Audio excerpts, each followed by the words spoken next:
భారత ఆర్థిక సంస్కరణలకు ఆద్యుడు మాజీ ప్రధాని పివి నరసింహారావు అని సెంట్రల్ ఎమ్మెల్యే బోండా ఉమామహేశ్వరరావు అన్నారు. పివి సేవలు దేశానికి చిరస్మరణీయమని కొనియాడారు. ఆయన ఆశయాలను భావి తరాలకు చేరువ చేయడం ప్రతి ఒక్కరి బాధ్యతని పేర్కొన్నారు.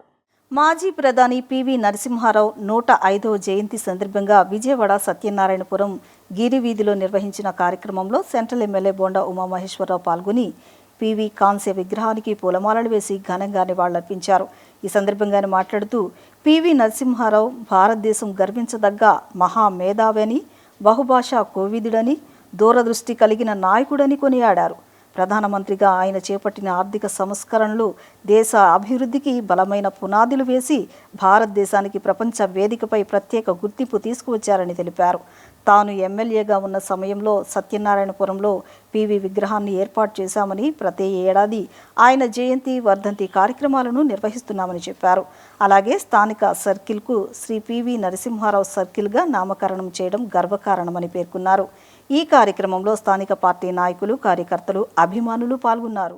ప్రపంచ మేధావి, భారతదేశం గర్వించదగినటువంటి వ్యక్తి, ఈ జాతి మొత్తం కూడా చేతులెత్తి నమస్కరించవలసినటువంటి వ్యక్తి పివి నరసింహారావు. ఆ రోజు ఆయన అతి తక్కువ కాలం భారత ప్రధానిగా పనిచేసిన ఈ భారతదేశాన్ని ఆయన తెలివితేటలతో, ఆయన చేపట్టినటువంటి ఆర్థిక సంస్కరణలతో, అనేక సంస్కరణలు అనే విప్లవం ద్వారా ఈ భారతదేశాన్ని ప్రపంచ పటంలో అగ్రగామిగా పెట్టినటువంటి మహోన్నతమైనటువంటి వ్యక్తి పివి నరసింహారావు. గతంలో నేను శాసనసభ్యుడిగా ఉన్నప్పుడు ఆ మహానుభావుడు పివి నరసింహారావు విగ్రహాన్ని ఇదే సత్యనారాయణపురంలో ఆ రోజున ఏర్పాటు చేసి ప్రతి సంవత్సరం ఆయన జయంతి, ఆయన వర్ధంతికి ఆ మహనీయుడు ఈ జాతి కోసం చేసిన సేవల్ని మననం చేసుకుంటూ ఒక్కసారి ఆయనకి ఘన నివాళులు అర్పించే విధంగా చేయటం అనేది గతం నుంచి కూడా జరుగుతూ ఉంది. ఈ రోజున ఈ భారతదేశంలో మనందరం కూడా ఈ ఆయన చేపట్టినటువంటి ఆర్థిక సంస్కరణల ఫలితాలు అనుభవిస్తున్నామంటే ఆ మహానుభావుడు పివి నరసింహారావు చేసినటువంటి కృషి, ఆయన తీసుకున్న నిర్ణయాల వల్ల. ప్రపంచ మేధావిగా, బహుముఖ ప్రజ్ఞాశాలిగా, బహుభాషా కోవిదుడిగా, అనేక రకాలుగా మేధావి పివి నరసింహారావుని ఎప్పుడు కూడా ఈ జాతి మరవదు. ఆయన 105వ జయంతి సందర్భంగా ఈరోజు ఈ సెంట్రల్ నియోజకవర్గ శాసనసభ్యుడిగా ఆ మహానుభావుడు పివి నరసింహారావుకి ఘన నివాళులు అర్పిస్తూ ఈ సత్యనారాయణపురంలో ఆ రోజు ఏర్పాటు చేసిన విగ్రహానికి స్థానిక పెద్దలు, ఇక్కడ పార్టీ నాయకులు, డివిజన్ పార్టీ అధ్యక్షుడు కోటేశ్వరరావు కానీ, ఇన్ఛార్జి గార్లపాటి విజయ్ కుమారు, అలాగే మన కృష్ణప్రసాద్, స్థానిక నాయకులు అందరితో కలిసి నివాళులు అర్పించడమే కాకుండా ఈ సెంటరు ఆ పివి నరసింహారావు భారత మాజీ ప్రధాని గారి పేరు మీద ఆయన జంక్షన్ అని నామకరణం కూడా చేసి ఆయన పేరుని చిరస్థాయిగా సెంట్రల్ నియోజకవర్గంలో ఈ ప్రాంతంలో ఉండేటట్టుగా చేయటం మా అందరి బాధ్యత. ఈ నియోజకవర్గ శాసనసభ్యుడిగా అది నా అదృష్టం అని కూడా భావిస్తూ ఉన్నా. ఖచ్చితంగా పివి నరసింహారావు ఆశయ సాధన కోసం ఏ విధంగా అయితే ఆయన ఈ జాతి అభివృద్ధి కోసం ఆయన అహర్నిశలు ఆలోచన చేసి కష్టపడ్డాడో దాంట్లో ఈ ప్రభుత్వం పూర్తిగా భాగస్వాములు తెలియజేసుకుంటూ ఆ మహానుభావుడు పివి నరసింహారావుకి తెలుగుదేశం పార్టీ సెంట్రల్ నియోజకవర్గం ఆయనకి ఘన నివాళులు అర్పిస్తూ ఆయన ఆశయ సాధన కోసం ఆయన చేసినటువంటి జాతికి చేసిన మేలుని ప్రతి ఒక్కళ్ళు కూడా మర్చిపోకూడదని తెలియజేసుకుంటూ సెలవు. భారతదేశం గర్వించదగ్గ వ్యక్తి, మరి ఉమ్మడి ఆంధ్రప్రదేశ్లో ముఖ్యమంత్రిగా పనిచేసిన వ్యక్తి, భారతదేశ ప్రధానమంత్రిగా పనిచేసిన వ్యక్తి, భారతీయులు గర్వించదగ్గ వ్యక్తి, అందులో తెలుగు జాతి వాళ్ళు గర్వించదగ్గ వ్యక్తి, మహోన్నతమైన వ్యక్తి అయినటువంటి శ్రీ పివి నరసింహారావు గారి 105వ జయంతి ఈరోజు సెంట్రల్ నియోజకవర్గ సత్యనారాయణపురం 33వ డివిజన్లో శాసనసభ్యులు శ్రీ బోండా ఉమామహేశ్వరరావు గారి ఆదేశాల మేరకు ఘనంగా కార్యక్రమం ఏర్పాటు చేయడం జరిగింది. ఈరోజు వారి సేవల్ని స్మరించుకుంటూ ఇక్కడ వారి పేరు మీద శ్రీ పివి నరసింహారావు సర్కిల్ అని ఈ యొక్క సర్కిల్కి నామకరణం చేయడం జరిగింది. ఇది వారికి మేమిచ్చే చిన్నపాటి గౌరవంగా మేము భావిస్తూ ఈ కార్యక్రమానికి మాకు కృషి చేసినటువంటి బోండా ఉమామహేశ్వరరావు గారు హృదయపూర్వక ధన్యవాదాలు తెలియజేస్తూ, మరి పివి నరసింహారావు గారు అంటే ఒక వ్యక్తి కాదు, ఆయన చేపట్టిన ఆర్థిక సంస్కరణలు ఈ రోజు కూడా మరి భారతదేశ ఫలాలు అందుకుంటున్నాయంటే అది ఆ రోజు ఆయన ప్రవేశపెట్టిన ఆర్థిక సంస్కరణలు. అటువంటి వ్యక్తిని మనం తెలుగు జాతి వారు, తెలుగు వాళ్ళు ఉన్నంతకాలం గర్వించదగ్గాలి, స్మరణం చేసుకోవాలి, ఆయన్ని గుర్తుపెట్టుకోవాలని సభాముఖంగా తెలియజేసుకుంటూ నాకు ఈ అవకాశం ఇచ్చిన మా శాసనసభ్యులు వారికి హృదయపూర్వక ధన్యవాదాలు తెలియజేస్తున్నాను. కాపులందరినీ సంఘటితపరిచి జనసేన పార్టీ అధినేత పవన్ కళ్యాణ్కు మద్దతుగా సమీకరిస్తున్నామని పలువురు కాపు నాయకులు తెలిపారు. రాజకీయంగా పవన్ కళ్యాణ్ను దెబ్బతీసేందుకు జరుగుతున్న ప్రయత్నాలను ప్రతిఘటిస్తామని వారు స్పష్టం చేశారు. ముఖ్యమంత్రి స్థానంలో పవన్ కళ్యాణ్ను నిలబెట్టడమే తమ ప్రధాన లక్ష్యమని వారు వివరించారు. జనసేన పార్టీ అధినేత పవన్ కళ్యాణ్కు వెన్నుదన్నుగా కాపులంతా నిలవాలనే లక్ష్యంతో విజయవాడ బందరోడ్లో అమరావతి కన్వెన్షన్లో కాపు చైతన్య రథం పేరిట సమావేశాన్ని నిర్వహించారు. రాష్ట్ర వ్యాప్తంగా వివిధ జిల్లాల నుంచి కాపు సంఘం నేతలు పెద్ద ఎత్తున పాల్గొన్నారు. కాపు చైతన్య రథం సమావేశంలో చేసిన తీర్మానాలను కాపు నేతలు అనంతరం విలేకరులకు వివరించారు. ఈ సందర్భంగా కాపు సంఘం నేతలు తోట భాస్కర్రావు, చందు జనార్దన్, ఆమంచి స్వాములు, చింతా లక్ష్మి, అమ్మ శ్రీనివాస్ నాయుడు, ఏలూరు ప్రసాద్ తదితరులు మాట్లాడుతూ కాపు కులం అంతా పవన్ కళ్యాణ్కు మద్దతుగా నిలుస్తుందని స్పష్టం చేశారు. కాపుల గురించి ముసలి కన్నీరు కారుస్తున్న వైసీపీ అధినేత జగన్మోహన్ రెడ్డి రానున్న ఎన్నికల్లో కాపు నాయకుడిని ముఖ్యమంత్రిగా ప్రకటిస్తారా అని ప్రశ్నించారు. దశాబ్దాలుగా తెలుగుదేశం పార్టీకి అండగా ఉంటూ ముఖ్యంగా కూటమి పార్టీ విజయంలో కీలక పాత్ర పోషించిన కాపులకు ఇచ్చిన హామీలను నెరవేర్చాలని కూటమి ప్రభుత్వాన్ని డిమాండ్ చేశారు. అమరావతిలో పేద కాపు విద్యార్థుల హాస్టల్ నిర్మాణం కోసం 5 ఎకరాల స్థలాన్ని కేటాయించాలని సమావేశంలో తీర్మానించినట్లు తెలిపారు.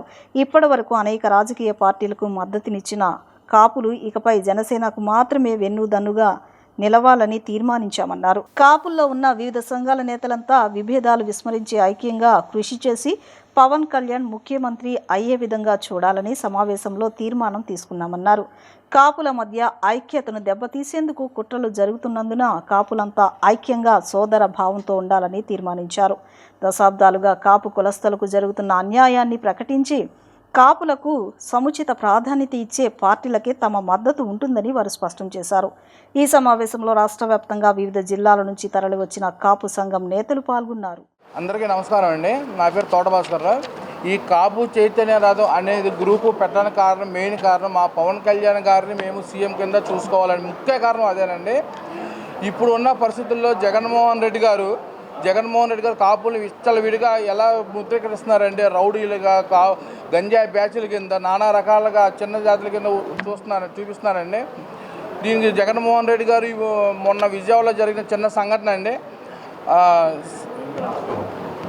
ఒక సాయి కృష్ణ అనే అతను గంజాయి బ్యాచ్ అతను చంపేస్తే స్వయంగా జగన్మోహన్ రెడ్డి గారు వాళ్ళ ఇంటికి వెళ్ళి పరామర్శించారండి. కాపు జాతిలో పుట్టిన ముద్రగడ్డ గారు జగన్మోహన్ రెడ్డి గారి గురించి అతని ఇంటి పేరు కూడా రెడ్డి కింద మార్చుకున్న మనిషిని ముద్రగడ్డ గారిని హైదరాబాద్లో హాస్పిటల్లో ఉంటే కనీసం వెళ్ళి చూడడానికి కూడా రాలేదు జగన్మోహన్ రెడ్డి గారు. కాపులందరూ కూడా ఏకతాటిపై తీసుకొని రావాలని మున్నూరు కాపు, తెల్లగా, బల్లిజ మొదలు అందరం కూడా ఒకే తాటి మీద తీసుకొని రావాలని కాపు చైతన్య రథం అనే సంస్థ మేము ఏర్పాటు చేశాం.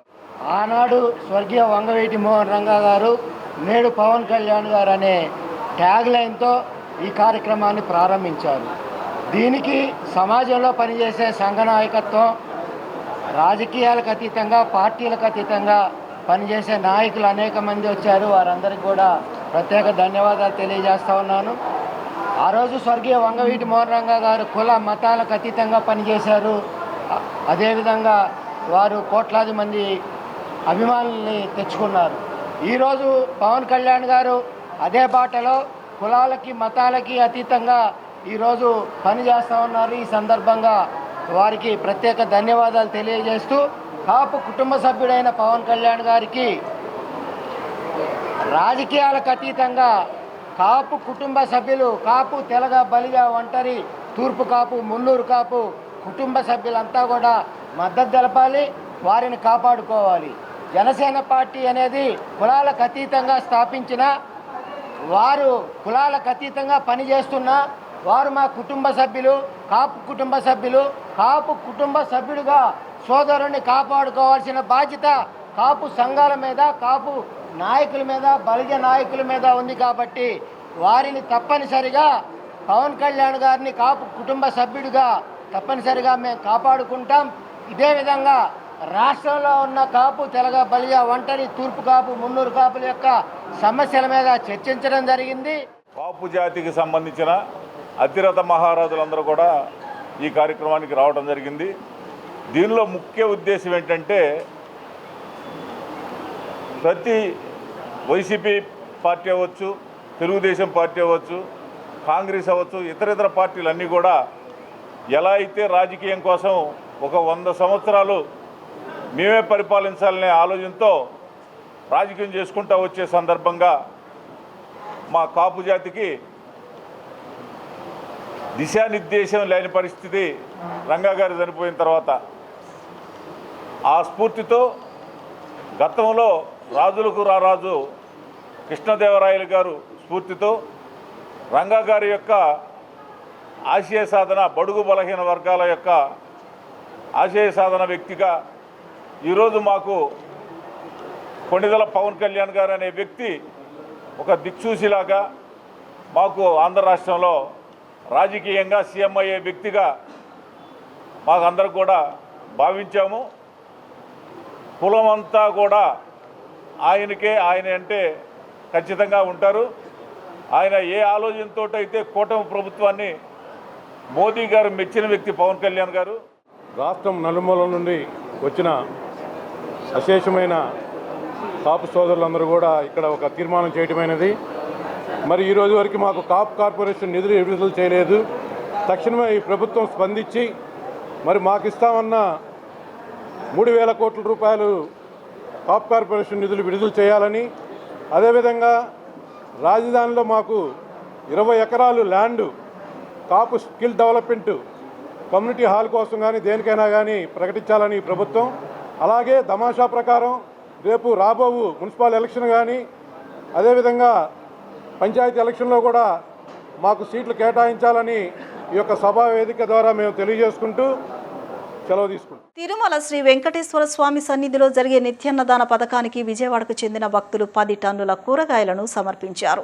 శ్రీ వెంకటేశ్వర భక్త సమాజం ఆధ్వర్యంలో 253వ వితరణగా ఈ కూరగాయలను గుణదలకు చెందిన పాతూరి సురేష్ బాబు కుటుంబం శ్రీవారికి సమర్పించారు. శ్రీ వెంకటేశ్వరుని సన్నిధిలో జరిగే నిత్యాన్నదాన పథకానికి కూరగాయలను సమర్పించడం ఎంతో ఆనందంగా ఉందని దాత పాతూరి అశోక్ బాబు తెలిపారు. కలియుగ ప్రత్యక్ష దైవం దేవదేవుడైన శ్రీ వెంకటేశ్వర స్వామి కొలువుదీరిన తిరుమలకు తరలి వచ్చే లక్షలాది మంది భక్తులకు శ్రీ వెంగమాంబ అన్నసత్రం ద్వారా నిత్య అన్నదానం నిర్వహిస్తున్న సంగతి తెలిసిందే. ఈ నిత్య అన్నదాన పథకానికి చలసాని శ్రీనివాసరావు నేతృత్వంలో శ్రీ వెంకటేశ్వర భక్త సమాజం పక్షాన విజయవాడ పరిసర ప్రాంతాలకు చెందిన భక్తులు కూరగాయలను సమర్పిస్తున్నారు. ఇప్పటి వరకు 252 లారీల కూరగాయలను భక్త సమాజం ద్వారా అందించారు. ఇందులో భాగంగా 253వ విడత విజయవాడ గుణదలకు చెందిన భక్తులు పాతూరి సురేష్ బాబు తన భార్య సుశీల జ్ఞాపకార్థం 10 టన్నుల కూరగాయలను శ్రీవారి నిత్య అన్నదాన పథకానికి అందజేశారు.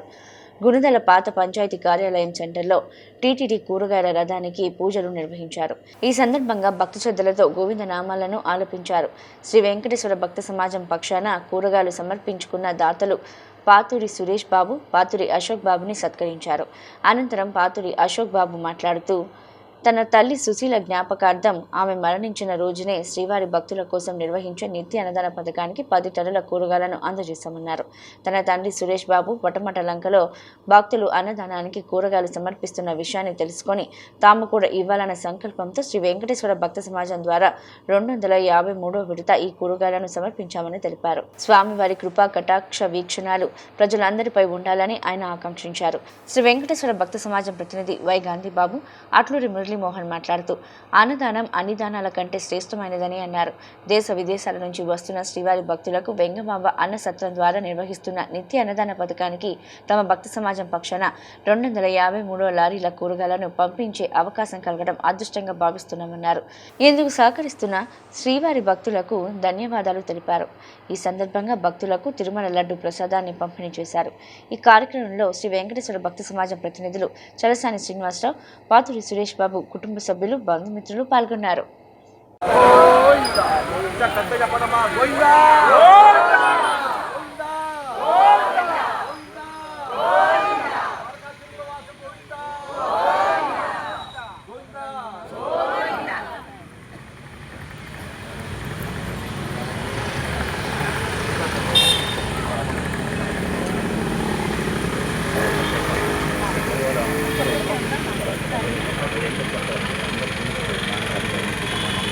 చాలా గొప్ప ఇష్టం. తిరుమలలో దర్శనానికి మా అమ్మగారి జ్ఞాపకార్థం పంపిస్తున్నాము. తిరుమల తిరుపతి దేవస్థానానికి పంపిస్తున్నాను. నాన్నగారు ఒకసారి చూశారు పడమట్లంకలో ఇలా వితరణ చేస్తున్నారు, అన్ని కూరగాయలన్నీ పంపిస్తున్నారు దేవస్థానానికి అని చెప్పి చూసి ఇలా చేద్దామన్నారు. సో ఈరోజే యాక్చువల్గా అమ్మగారిది రోజు ఇది, ఈరోజే జరిగింది. ఈరోజే పంపిస్తున్నాను దేవుడికి. నమో వెంకటేశాయ. తిరుమల తిరుపతి దేవస్థానం వారికి మేము 2014లో మా చలసాని శ్రీనివాస్ గారు ప్రారంభించారు. అది ప్రతిరోజు పెరుగుతూ ఇప్పుడు 253కి వచ్చింది. అన్ని దానాల కన్నా అన్నదానం మిన్న. ఎందుకంటే మనిషి ఎంత ఇచ్చినా తృప్తి ఉండదు. అదే అన్నం కడుపు నిండా పెట్టి అన్న తృప్తి వస్తుంది. ఈరోజు పాతూరి సురేష్ గారు వారి కుటుంబ సభ్యులు అందరూ కలిసి ఈ అన్నదానానికి కూరగాయలు సమర్పించారు. వారి కుటుంబాన్ని ఎల్లవేళ వెంకటేశ్వర స్వామి ఆశీస్సులు ఉండాలని కోరుకుంటున్నాను. ముఖ్యంగా మన విజయవాడ ప్రజలు ఎంతో పుణ్యం చేసుకుంటే కానీ ఈ కూరగాయలు తిరుమల వెంగమామ అన్నదానానికి వెళ్ళి అందరూ స్వీకరిస్తారు. సుమారు 70-80 వేల మంది అన్నప్రసాదం చేస్తారు. తిరుమలలో దర్శనం ఎంత ముఖ్యమో ఈ ప్రసాదం కూడా అంతే ముఖ్యం. ఇలాంటి కార్యక్రమాలు ముందు ఇంకా బాగా జరగాలని మీ అందరి సహకారం ఉండాలని కోరుకుంటున్నాను. నమో వెంకటేశాయ. గోవిందా గోవిందా. ఇది 253వ బండి అండి. ఇప్పటి వరకు 252 బళ్ళు పంపించాము. ఈ బండిని స్వయంగా పాతూరి సురేష్ గారి అబ్బాయి పాతూరి అశోక్ కుమార్ గారి సారథ్యంలో గుణదల వాస్తవ్యులు అందరూ మరియు పాతూరి వారి వంశస్థులు అందరూ కూడా కలిపి దీన్ని దిగ్విజయంగా ఈరోజు స్వామివారికి పంపిస్తున్నామండి. అందరికీ ఆ స్వామివారి ఆయురారోగ్యాలు ఐశ్వర్యాలు ప్రసాదించాలని కోరుకుంటూ నమో వెంకటేశయ్య. గోవింద. ఆరోగ్యవంతమైన తరాలే రాష్ట్ర భవిష్యత్ అని గుడివాడ ఎమ్మెల్యే వెనిగండ్ల రాము అన్నారు. చక్కని అవగాహనతో పోలియో డ్రైవ్ విజయవంతం చేస్తున్న తల్లిదండ్రులను ఆయన అభినందించారు. పోలియో రహిత సమాజమే లక్ష్యంగా గుడివాడ పట్టణంలో నిర్వహించిన పోలియో డ్రాప్స్ స్పెషల్ డ్రైవ్ను ఎమ్మెల్యే వెనుగండ్ల రాము సుఖద దంపతులు ఆదివారం ఉదయం ప్రారంభించారు. సత్యనారాయణపురంలోని ఐఎంఏ హాల్లో చిన్నారులకు స్వయంగా పోలియో చుక్కలు వేసి కార్యక్రమానికి శ్రీకారం చుట్టారు. అనంతరం బేతవోలు సహా పలు పోలియో కేంద్రాలను ఎమ్మెల్యే దంపతులు పరిశీలించారు. కేంద్రాలకు వచ్చిన చిన్నారులను ముద్దాడుతూ తల్లిదండ్రులను బాగున్నారా అంటూ ఆప్యాయంగా పలకరించారు. పలుచోట్ల పసిపిల్లలను సుఖద చేతుల్లోకి తీసుకుని ఎమ్మెల్యే రాము పోలియో చుక్కలు వేసి ఆశీర్వదించారు. ఈ సందర్భంగా వెనుగండ్ల సుఖద మాట్లాడుతూ పోలియో రహిత సమాజం కోసం ప్రభుత్వం చేపట్టిన బృహత్తర కార్యక్రమంలో భాగస్వామ్యం కావడం ఎంతో సంతోషంగా ఉందన్నారు. చిన్నారుల ముద్దు మాటలు, నవ్వులు చూస్తుంటే చెప్పలేని ఆనందం కలుగుతుందన్నారు. ప్రతి తల్లిదండ్రులు బాధ్యతగా 5 ఏళ్లలోపు పిల్లలందరికీ తప్పకుండా పోలియో చుక్కలు వేయించాలని ఆమె పిలుపునిచ్చారు. ఎమ్మెల్యే వెనిగండ్ల రాము మాట్లాడుతూ పోలియో స్పెషల్ డ్రైవ్కు పగడ్బందీగా ఏర్పాటు చేసిన వైద్య ఆరోగ్య శాఖ అధికారులు సిబ్బందిని మనస్ఫూర్తిగా అభినందిస్తున్నారని పేర్కొన్నారు. చక్కటి అవగాహనతో తల్లిదండ్రులు ఉదయాన్నే తమ పిల్లలను తీసుకుని కేంద్రాలకు తరలి రావడం మంచి విషయమన్నారు. పోలియో మహమ్మారిని మన దేశం నుంచి తరిమి కొట్టాం, అయితే అప్రమత్తత అవసరమని ఎమ్మెల్యే రాము పేర్కొన్నారు. ప్రభుత్వం ఉచితంగా అందిస్తున్న ఈ సౌకర్యాన్ని ప్రతి ఒక్కరూ సద్వినియోగం చేసుకోవాలని, ఆరోగ్యకరమైన తరాలే రాష్ట్ర భవిష్యత్ అని, చిన్నారుల ఆరోగ్యం విషయంలో తల్లిదండ్రులు నిర్లక్ష్యం వహించవద్దునని ఎమ్మెల్యే రాము హితవు పలికారు. ఆశా కార్యకర్తలు, ఏఎన్ఎంలు ఇంటింటికి వెళ్లి ఒక్కరిని వదలకుండా చుక్కలు వేయాలని సూచించారు. ఇంద్రకీలాద్రిపై కొలువైన శ్రీ కనకదుర్గమ్మ వారిని దర్శించుకునేందుకు భక్తులు భారీ సంఖ్యలో తరలివచ్చారు. వరుసగా 3 రోజులు సెలవులు కావడం, ఆదివారం కావడంతో ఉదయం నుంచి ఆలయం భక్తులతో కిక్కిరిసిపోయింది. భారీ రద్దీని దృష్టిలో ఉంచుకొని ఆలయ అధికారులు ప్రత్యేక ఏర్పాట్లు చేపట్టి సామాన్య భక్తులకు వేగవంతమైన దర్శనం కల్పించారు. భక్తులకు అందించిన సౌకర్యాలపై విశేషంగా హర్షం వ్యక్తమైంది. ఇంద్రకీలాద్రిపై కొలువైన శ్రీ కనకదుర్గమ్మ దేవస్థానంలో ఆదివారం భక్తుల రద్దీ భారీగా పెరిగింది. వరుస సెలవుల నేపథ్యంలో ఉదయం 7 గంటల నుంచే వేలాది మంది భక్తులు అమ్మవారి దర్శనం కోసం తరలివచ్చారు. భక్తుల రద్దీని దృష్టిలో ఉంచుకుని ఆలయ అధికారులు ప్రత్యేక చర్యలు చేపట్టారు. డీఈఓ కిషోర్ కుమార్ పర్యవేక్షణలో ఏఈఓలు చంద్రశేఖర్, వెంకటరెడ్డి, రమేష్ బాబు క్యూ లైన్ల నిర్వహణను పర్యవేక్షిస్తూ భక్తులకు అవసరమైన అన్ని సౌకర్యాలను కల్పించారు. రద్దీ మరింత పెరగడంతో సామాన్య భక్తులకు త్వరితగతిన దర్శనం కల్పించేందుకు అధికారులు ఉదయం 10:30 నుంచి అంతరాలయ దర్శనాలను తాత్కాలికంగా నిలిపివేశారు. అలాగే ఉదయం 10:30 నుంచి మధ్యాహ్నం 2:30 వరకు అన్ని రకాల వీఐపీ దర్శనాలను పూర్తిగా రద్దు చేయడంతో సాధారణ భక్తులకు అమ్మవారి దర్శనం వేగంగా సులభంగా లభించింది. ఎండల తీవ్రతను దృష్టిలో ఉంచుకుని ఆలయ అధికారులు ప్రవేశపెట్టిన సరికొత్త మొబైల్ వాటర్ సప్లై విధానం భక్తులను విశేషంగా ఆకట్టుకుంది. క్యూ లైన్లో వేచి ఉన్న భక్తుల వద్దకే నేరుగా చల్లని తాగునీటిని అందించడం పట్ల భక్తులు హర్షం వ్యక్తం చేశారు. దీంతో పాటు ఆలయ పరిసరాల్లో ఉచిత ప్రసాదం, అన్నదాన కార్యక్రమాలు నిరంతరాయంగా నిర్వహించారు. మధ్యాహ్నం తర్వాత భక్తుల రద్దీ క్రమంగా తగ్గుముఖం పట్టాక ధర్మకర్తల మండలి సభ్యులు స్వయంగా క్యూ లైన్లో పర్యటించి భక్తుల సౌకర్యాలను పరిశీలించారు. మరోవైపు ఆలయ సహాయక కమిషనర్ రంగారావు సిబ్బందితో సమన్వయం చేసుకుంటూ క్యూ లైన్ల నిర్వహణను ఎప్పటికప్పుడు పర్యవేక్షించారు. పాలక మండలి, ఆలయ అధికారులు, సిబ్బంది సమన్వయంతో చేపట్టిన ప్రత్యేక ఏర్పాట్ల కారణంగా భారీ రద్దీ ఉన్నప్పటికీ భక్తులకు ఎటువంటి ఇబ్బందులు లేకుండా అమ్మవారి దర్శనం ప్రశాంతంగా సాగింది. ఆలయ యంత్రాంగం కల్పించిన సౌకర్యాలపై భక్తులు పూర్తి సంతృప్తిని వ్యక్తం చేశారు. కూటమి ప్రభుత్వం కాపులకు ఇచ్చిన హామీలను అమలు చేయాలని కాపు చైతన్య రథం వేదికగా పలువురు కాపు నేతలు డిమాండ్ చేశారు. కాపులంతా డిప్యూటీ సీఎం పవన్ కళ్యాణ్కు అండదండగా ఉంటామని వారు స్పష్టం చేశారు. పవన్ కళ్యాణ్కు వెన్నుదన్నుగా నిలుస్తూ ఆయన్ను ముఖ్యమంత్రి చేసే దిశగా కాపులంతా ఐక్యంగా ఉండాలని, పరస్పరం విమర్శలు చేసుకోవద్దునని ఈ వేదికగా తీర్మానం చేశారు. కాపు చైతన్య రథం పేరిట జనసేన పార్టీ అధినేత డిప్యూటీ సీఎం పవన్ కళ్యాణ్కు మద్దతుగా బందర్ రోడ్లోని అమరావతి కన్వెన్షన్లో సమావేశాన్ని నిర్వహించారు. ఈ సమావేశంలో రాష్ట్ర వ్యాప్తంగా వివిధ జిల్లాల నుంచి కాపు సంఘం నేతలంతా హాజరయ్యారు. ఈ సందర్భంగా వారు మాట్లాడుతూ వంగవీటి మోహన రంగా తర్వాత అంతటి విశేష ప్రజాదరణ ఉన్న ఏకైక కాపు నేత పవన్ కళ్యాణ్ అని, అలాంటి నాయకుడికి కాపులంతా వెన్నుదన్నుగా నిలవాలని పిలుపునిచ్చారు. కూటమి ప్రభుత్వాన్ని అధికారంలోకి తీసుకురావడానికి పవన్ కళ్యాణ్ విశేష కృషి చేశారని పేర్కొన్నారు. అయితే కూటమి పాలనలో కాపులకు అడుగడుగున అన్యాయాలే జరుగుతున్నాయన్నారు. కాపులకు పదవుల కేటాయింపులో సముచిత ప్రాధాన్యత దక్కలేదని, అయినా పొత్తు ధర్మంతో మౌనంగా ఉంటున్నామని తెలిపారు. పవన్ కళ్యాణ్ చుట్టూ క్రూర రాజకీయాలు చేస్తూ కొందరు ఆయన్ను రాజకీయంగా ఇబ్బందులు పెట్టే ప్రయత్నాలు చేస్తున్నారని విమర్శించారు. ప్రతిపక్షంలో ఉన్న కాపు నేతలు సైతం ఇందుకు వంత పాడుతూ పవన్ కళ్యాణ్ను దెబ్బతీసే ప్రయత్నాలు చేయడం దారుణమన్నారు. కాపు నేతలు పరస్పరం విమర్శలు చేసుకోవడం తగ్గాలని, రాజకీయంగా ఎన్ని అభిప్రాయ భేదాలు ఉన్నా మనకున్న ఏకైక ప్రజాదరణ గల నేత పవన్ కళ్యాణ్ను ముఖ్యమంత్రి చేయాలని నిర్ణయిస్తూ కాపు చైతన్య వేదికగా తీర్మానం చేస్తున్నట్లు వారు ప్రకటించారు. కాపు జేఏసీ నేతలు చందు జనార్దన్, చింతా లక్ష్మి, గుడివాడ శేషుబాబు, అమ్మ శ్రీనివాస్ నాయుడు తదితరులు పాల్గొన్నారు. నేను ఫేస్బుక్లో చూశాను, ఆనాడు స్వర్గీయ వంగవీటి మోహన్ రంగా గారు, ఈనాడు పవన్ కళ్యాణ్ గారు అనే స్లోగన్ చూశా. మన కోసం, మన వారి కోసం, కుల మతాలకు అతీతంగా, కులాలకు అతీతంగా, మతాలకు అతీతంగా సమాజంలో వెనుకబడిన బలహీన వర్గాల కోసం పోరాడుతున్న నాయకులు ఆనాడు స్వర్గీయ వంగవీటి మోహన్ రంగా గారు పోరాడితే ఈరోజు పవన్ కళ్యాణ్ గారు పోరాడుతున్నారని చెప్పారు. నేను స్వాగతించాను, ఆహ్వానించాను. తప్పనిసరిగా మీరు వేదిక ద్వారా సమావేశం పెడితే బాగుంటుంది సోదరులు. ఆ విధంగా ముందుకెళ్తున్నందుకు శిరస్సు వంచి వందనాలు మరొకసారి తెలియజేస్తా ఉన్నా. అయితే మన కోసం రాజకీయ పార్టీల్లో పనిచేస్తున్న ముఖ్యమైన నాయకులు ఉంటే ఇక్కడ పెద్ద నాయకుల వద్ద ఉండి మన ఆవశ్యకతను ఎప్పటికప్పుడు తెలియజేస్తూ ఇది పార్టీ వైపుగా కాదు, సమాజంలో మన కోసం పనిచేస్తున్న సంఘ నాయకుల ద్వారా కూడా మనం కొంత మన కుటుంబాలకు సమాచారం చెప్పుకోవాల్సిన అవసరం ఉందని మరొకసారి సోదరులు అక్షర సత్యం గారు, నల్లవసీని గారు దీన్ని మరొకసారి వినిపించడం జరిగింది.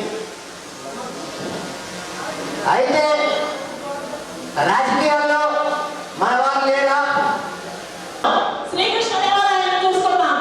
మరి వర్తమానంలో ఈ రోజు వరకు కూడా రకరకాల మోస్తూ ఉన్నాం. కానీ ఈరోజు మన యువతకి భవిష్యత్తు దిశానిర్దేశం చేసేది ఒక్క పవన్ కళ్యాణ్ గారు మాత్రమే. మరి అటువంటి ఒక వ్యక్తి చుట్టూ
మన కమ్యూనిటీకి ఉన్నటువంటి ఘన చరిత్ర వెనకబడిపోవడానికి ఏమాత్రం అంగీకరించకూడదు. ఆ చరిత్రను ముందుకు తీసుకొస్తూ ఎవరైతే శ్రీకృష్ణ దేవరాయలు కావచ్చు, రంగాగారు కావచ్చు, వాళ్ళందరూ కాలగర్భంలో కలిసిపోయారు. కానీ మనకొక దిశ ఏర్పాటు చేసే నాయకుల కోసం ప్రతి ఇంటిలో ఉన్నటువంటి కాపు బిడ్డ ఎదురు చూస్తున్నటువంటి ఈ సమయంలో ఒక మంచి ఆలోచనతో, దూరదృష్టితో మనందరికీ మించి 30 సంవత్సరాల ముందు కావచ్చు, 100 సంవత్సరాల ముందు కావచ్చు, వ్యూహం నాకు వదిలేయండి, మీ అందరి తరఫున నేను నడుస్తాను ముందుకి, నా కల్లా మీరు సహకారం అందించండి అని చెప్పి మనందరినీ అభ్యర్థిస్తూ ఈరోజు మనందరి ముందు ఉన్నటువంటి నాయకుడిని ముందుకు తీసుకువెళ్లాల్సిన బాధ్యత ఉందా లేదా అని ప్రతి ఒక్కరూ కూడా ఆలోచించుకోవాల్సిన సమయం ఇది. 80 సంవత్సరాలు బట్టి ఏం సాధించాం? మరి మనలో ఒకడు పవన్ కళ్యాణ్ గారు మంచి ఆశయాలతో వారు ముందుకొచ్చి మనందరి కోసం కులమతాలకి అతీతంగా నేను ఉన్నాను అని ముందుకొచ్చినందుకు వారికి శిరస్సు వచ్చి నమస్కరిస్తున్నాను. అదేవిధంగా ఈ రోజున మనం చూస్తున్న రాజకీయ నాయకులు వేల కోట్లు, 100 కోట్లు, ఈడీ అంటే తెలియదు మనకి. మరి అలాంటి పెద్ద పెద్ద కేసులు ఉన్న వాళ్ళు రాజ్యాధికారం చేస్తున్నప్పుడు ఏ మంచాలని మన నాయకుడు సీఎం అవడానికి అర్హత లేదా అని అడుగుతున్నాం. మరి ఈ రోజున 27-28% ఉన్నాం రాష్ట్రంలో. మరి 3% ఉన్నవాళ్ళు, 4% ఉన్నవాళ్ళు రాజ్యాధికారం చేస్తున్నారు. మరి పవన్ కళ్యాణ్ గారు ఈ రోజున మరి ఆయన యొక్క ఆశయం చాలా పెద్దది. మరి ఆయనకి ఓర్గొడ్డ అనిల్ కానీ, శ్రీరెడ్డి కానీ, అదేవిధంగా కత్తి, ఇలాంటి వాళ్ళు చాలా మంది రోజు ఎన్నో చండాలప వీడియోలు పెడుతూ చాలా దారుణంగా కూడా ఆయన్ని మానసికంగా ఎన్నో హింసించారు. అయినా కానీ ఆయన ధ్యేయం ఒకటే, ప్రజలకి ఏదో చేయాలి, ఒక తపనతో ముందుకొచ్చిన వ్యక్తిని మనం కాపాడుకోవాలి. రాష్ట్ర కాపు చేసే తరఫున మేము ఎప్పుడు కూడా ఆయనకి వెళ్ళాలన్నా ఆర్ఎస్ఎస్ బీజేపీకి ఎలా ఉంటుందో అదేవిధంగా మేము ఉంటామని ఈ సభాముఖంగా తెలియజేసుకుంటూ ఇప్పుడు చిన్న విరామం తీసుకుందాం.